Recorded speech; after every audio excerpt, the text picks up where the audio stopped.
Well, like last week, a win down at Capello, and very important win, and one that gives us a bit of confidence going into this weekend's cup tie. Aye, it was very important that we did manage to win.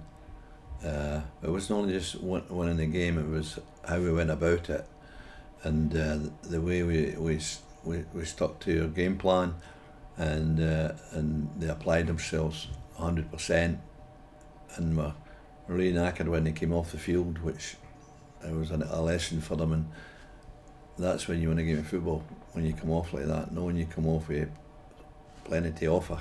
You do it on the field and leave it there, but you get your result, and everybody then gets that Saturday night feeling, and it's great. I take it you've not really changed the approach much then this week, looking ahead to Saturday's match? No, I would never change my approach to going to any game, really. It's the same kind of build-up, if you can, the same principles that apply to wee things like winning the ball back as quick as you can, passing the ball properly. People say, I get on the ball, I'm happy with you getting on the ball, and you're showing me that you're keen to get on it, but I'm also keen for them to use it properly when they get on it, that they don't get careless, and they make good use of the ball. So I get annoyed if they do give it away. This weekend will be just as tough, if not tougher, a test, but we're back at home, and it's a chance to again build that confidence even more. Yeah, it's a smashing game for us. It's against what people would say our biggest rivals, and they played well against us the last time, and we didn't play particularly well until we went down to 8 outfield players, and then we started playing like Falkirk, passed the ball around and got it back to 2-1 and just about got tied up the game. So we have to get that back. We have to, for the club's feel good factor, plus for the fans, it's important for them. Peter used to emphasise that to them before the game, that it's so important to win your derby games, and that keeps the fans up. In that particular game we didn't, so we have to make up for that this week. We had a good support in at Capello last week, and again it's all part of one team. You'll be looking for the same again on Saturday. The support was great. I mean, with 500 of them, and they shouted and sung from the start of the game to the end of the game. And I don't know whether the fans really appreciate the importance of the presence there, and the importance of the volume of encouragement they give. I think they underestimate themselves in terms of that. They come and watch the game, they want to see good football, they want to see Falkirk winning, they want to see players playing well, and the real way to get that to happen is by them being their support, them being their 12th man, and many times last year and the year before and the year before, and even when we had the team with the young kids, our fans carried us through a lot of games, but they don't give themselves any credit for that. They just think they're there watching the game and they're getting excited with the game. No, they're not. They're kicking every ball. They want the team to win. They want that feeling I spoke about a wee while ago, the Saturday night feeling, the feel good factor, the weekend, going to their work, working with their mates on the Monday. They want to be able to say their team played well on Saturday and talk about the players who had maybe been outstanding. That's the thrill of it for them. So we have to offer that to them. We have to give them that. Last year and the year before that, we were giving them it. And we looked at the start of the season here, we looked as if we were going to be giving them the same again, but we lost confidence, but we've got it back again. So we want to do that again on Saturday. And on Saturday the fans will see our young lads for the academy are all coming to the game. There's a small-sided game at half-time, 2-5 aside, so it matches up with the number 10. That's what the theme's on Saturday, so it's great. But they'll see these kids, and these kids will get such a thrill when they see the fans and they're in the stadium and they're there, and there's over 100 kids at the academy, so they're all coming, and it's a show of solidarity for the club, really. On Saturday we'll also have another man in attendance in Paul Hartley, our new head coach, someone that you've worked with before, and someone that you welcomed to the club last night along with Margaret Lang.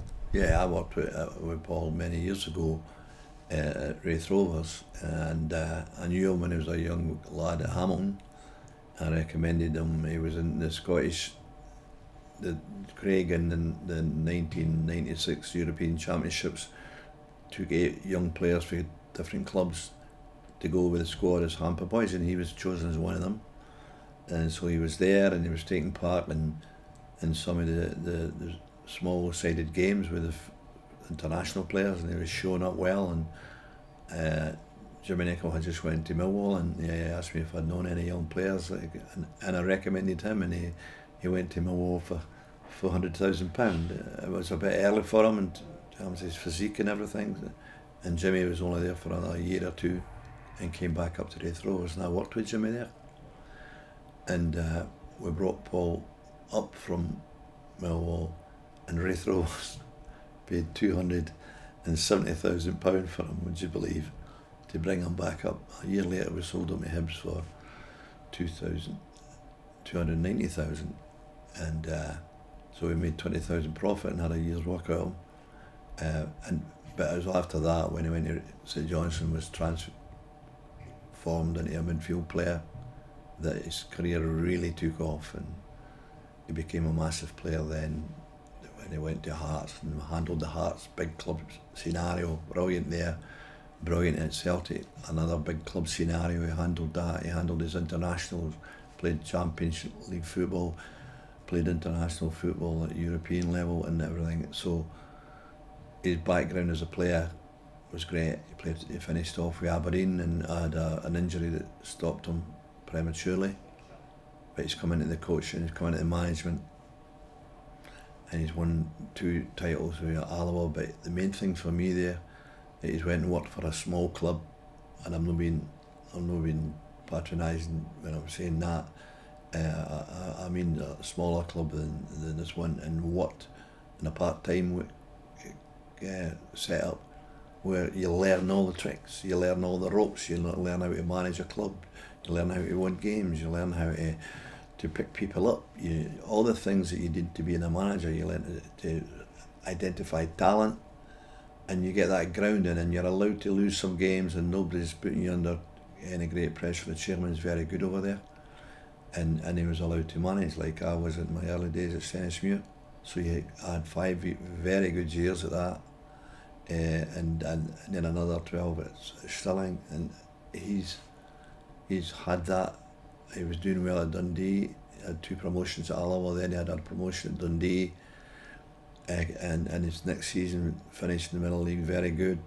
Had 2 young strikers from our leagues, the lower leagues, 40 odd goals, and they're sold in the August window, last day, and he doesn't get a chance to replace them, so he then has an uphill struggle, but he's still done okay, and it was, in my opinion, very unfortunate to lose his job. So we're fortunate that he was there, he's available, and when the club spoke to him, he had all the right answers. He had the enthusiasm. He wanted to manage Falkirk. He recognised the size of the club as it is now, the structure of the club it is now, but he recognises that he wants to take us where we wanted to go when Peter was here, and we just failed in the last hurdles. He wants to take us the next step, and he just loves the setup here.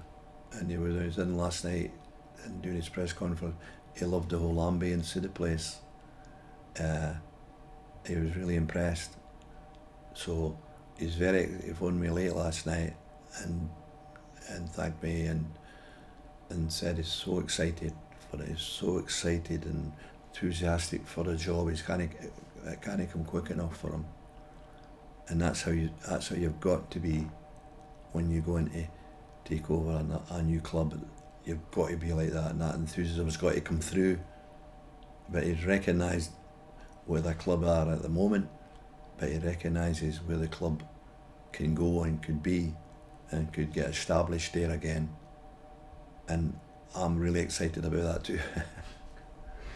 I know another thing that you're very passionate about is the academy, the youngsters, and it was a terrific win on Tuesday for the young development team over at the Oriam against Hibs.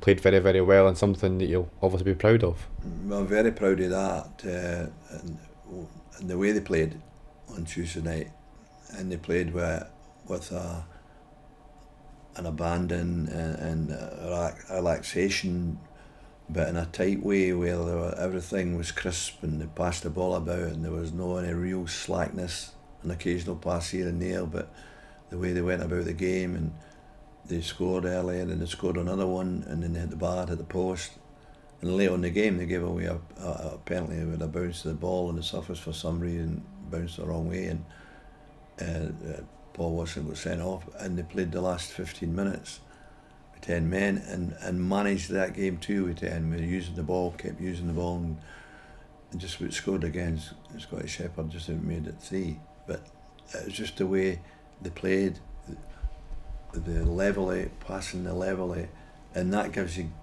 great encouragement, because they're the kind of next batch that's going to come into your first team. Johnny Mitchell's away with Scotland's under 17, so he's part of that group. But the ones that will come to the game on Saturday, from 17-year-old down to 6 and 7, that's the future of Falkirk Football Club. That's the roots. That's the future. And they all play in the academy, but they all love the club.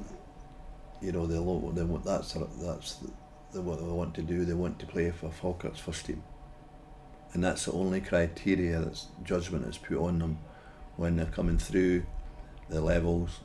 And the final criteria is, will he be good enough to play in Falkirk's first team? And we'll go to the guys who make the judgments on that, me included. I've got to be able to say yes, and if he does, then the young boy gets the opportunity to do that. And it's a fantastic journey for him, and the wall out there, the academy wall, I think it's great pride for supporters to when they come and see that, but when their parents come and see it, or the player see it every day, it's really special.